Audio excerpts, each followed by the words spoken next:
So while I see your point, in an ideal world, I'd be able to give you a definitive yes or no on every one of the criteria that I listed in this video. Unfortunately, it doesn't work that way.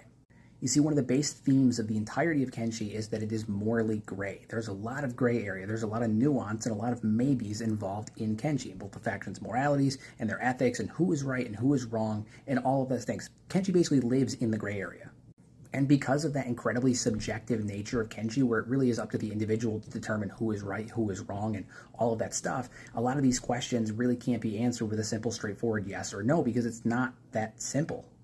And it kind of lines up really well with how it is in real life, in the sense that a lot of the things that I listed in this video are kind of subjective, and you can make a case for or against a lot of the things that I said.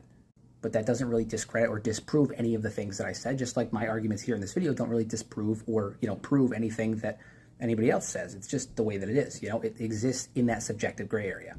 So while in an ideal world I'd be able to give you a definitive yes or no on all of these things, I just can't, because it's not a definitive yes or no problem. It is a very subjective problem. And so I try to give an unbiased and subjective viewpoint on each of those things, but it is what it is. Kenshi is a very nuanced gray game, and so sometimes you end up with maybes instead of yeses or nos, and that's just is what it is,